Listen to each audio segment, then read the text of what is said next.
All right, let's do a maintenance.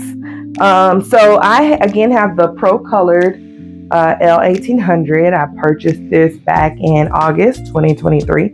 It is currently mid-October 2023. All right. So one thing that you must do is you need to run a daily maintenance. So rule of thumb that I've read on different forums was if you have not used your machine in 6 hours, you will need to run a maintenance. Okay, so keep that in mind. And the more you keep this maintenance up, the less problems you are going to have. Okay, so if you are finding yourself not getting a good print or things are not working out, it's probably you haven't run that thing. I didn't even know about the maintenance at first. I just was trying to print. So totally understand it is a learning curve for a lot of this stuff, but let's go ahead and get started. Now, this does, you will start off on your computer. So I'm going to actually take you over to my computer really quickly, and we'll start from there. Okay.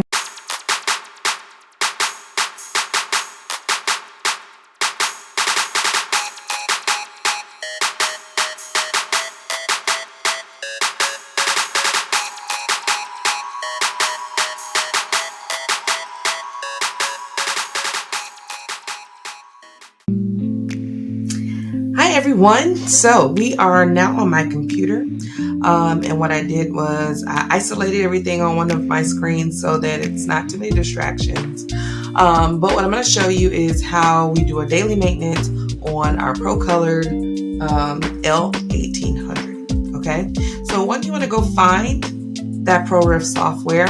Now I will say currently I have to have my dongle in my USB drive in order for it to work.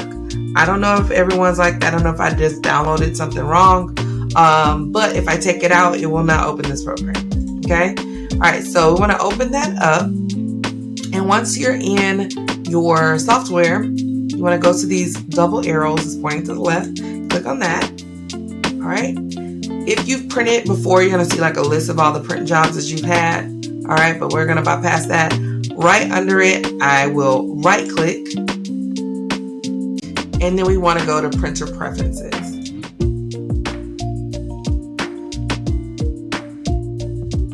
All right, once that pulls up, we're going to go to the maintenance tab, and then we want to do a head cleaning. All right.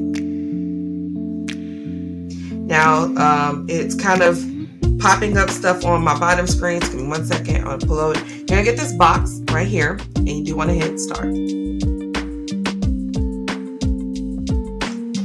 Pops up again. This is going to be a progress window. All right, so on the camera, you will see my machine is now started. It's going to get a little bit louder, but it's going to get started cleaning the print heads, and then we'll go from there. Now, if you have not, if your computer sat for a while, I did this, I think, super early in the morning yesterday. So I mean like 1 o'clock in the morning, yesterday morning. Okay. So I did not run it yesterday. I didn't print anything yesterday. But if you have not printed, if you haven't done any prints, you should do a print head cleaning every 6 hours. If you haven't used one in 6 hours, you should do it. That's the rule of thumb on that. But if you've sat for a couple days, you definitely want to go through a couple more measures, and I'll show you that on the print side what I do. And then there is also a cleaning system that you can set up for vacation. So I went on a cruise, and I was gone for 8-9 days. So we left on a Friday, we came back on a Saturday, but they had a complete system for it. It worked perfectly. And so if you guys want me to do a separate video on that, I can absolutely help you with that. But it definitely worked wonders. I did one cleaning after I put the tubes back where they belonged. And it printed perfectly. So I had no issues with that. All right. Well, we're going to take everything back over to the printer. Over here on the printer, doesn't look like much is going on, but you will see that well, you will hear more than anything. The stuff in the background kind of just doing its thing. I usually don't really bother with it, but you do just kind of check on the head cleaning in progress, and then it'll let you know when it's ready for you to do a print. That's what we're waiting on. All right, so it has now finished cleaning, or finished the cleaning process. Now, if I know I've let my computer sit, or excuse me, my printer sit for like 2 days, or even more than that, I really haven't gone past 3 days, but I mean, it can happen. I go ahead and just hit finish, and then I do another head cleaning, and then I do a nozzle check, or just print it, the nozzle check from when it pops up. But again, I printed last night, so, or excuse me, yesterday morning. So I'm gonna go ahead and hit print nozzle check. When you click that, you get another notification to go ahead and print. And then your machine is going to go ahead and print for you.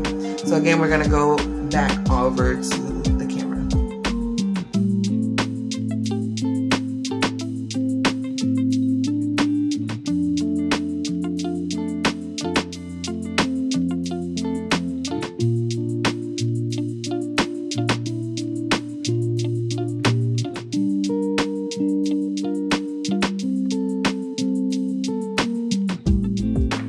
All right, so here is the print test that was done. All right, as you can see, there are some breaks in the line. All right, so these are things you want to look out for. And then also my white's not really consistent, okay? So my white's not really consistent. It's darker on the top side, a little opaque in the middle, dark on the outer side. It also has some lines. And then you have your black here.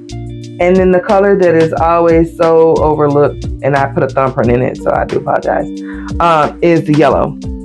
So, and yellow is gonna, oddly enough, come out lighter than the white. All right, so let me show you what I do in order to get everything cleared. What I'm gonna do is I am going to shake up the tubes a little bit, and you know, just give them a little TLC.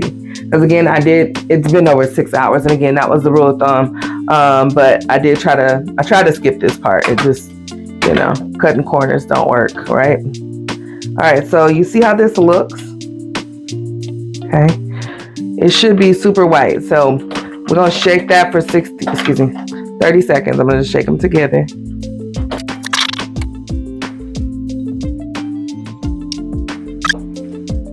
All right, that'll get that color going in there, okay? If you have any further issues with that, or it still looks a little too opaque in there, okay? What I like to do is your package, your Procolored A300 will come with a syringe already. And I like to extract about 5 milliliters from there. So what I do is, let me zoom out just a tad. All right, what I do is I just put that in there, okay? And I just take about 5 milliliters, okay? From each one. I really only do this to the whites, okay? I don't really have problems with the other colors like that, okay? All right, and with that, I'm gonna go ahead and put those back in, okay? I'm gonna close this because the two do not like to work well together. Zooming out again, give me 1 second. All right, so this is your tray where your colors are, okay? Pardon the wall because I splatter ink everywhere. So I'll just be going and doing my thing. Okay, so I'm gonna just take the white and I'm gonna just put that back in there. And then I don't even know if this matters, but what I do is I put my syringe in there and I just take out and spit it back out. And the way my thought process is, if it can get opaque in the systems because the white is separating, and that's what's happening, you'll see that white start to separate, then it has to be happening in here too. So my thought process is mix it all up. Okay. That way when it goes through the tube, you shouldn't have any more issues. Everything else should be fine. Again, I don't really have any other issues of those. Usually a print head will clear that out for me. Okay. So what I'm going to do again is I'm going to go run another maintenance. Okay. We've done as much manual maintenance as we could. All right. So one moment. All right. So we just looked and our white is still a little opaque. We have cleaned or abstracted some of the ink from the white and mixed up the white a little bit. So you got this window here is asking you if it's any breaks. We also have breaks in our colors. So we're going to go ahead and clean again and we'll be back. Make sure you also hit start. So we finally got the results that we're looking for. Basically, the cleaning process just does the same thing that it did before. It just cleans the print heads, and then I ran another test, and this was the result. So again, this is what I'm looking for. Now, you might be able to see that there are a few breaks in it, but coming from the sublimation world, this is good enough for me to be able to print and still get maximum results. So I usually just go ahead and print. If you want to print like something small just to kind of test it, you can definitely do that. But I was able to print directly after this and my prints came out perfectly. I surely hope that my video was able to provide value to you. Please like, share, and subscribe, and also turn on that notification bell so that you can be alerted for new videos. Remember to learn, teach, craft. Thank you guys. Bye.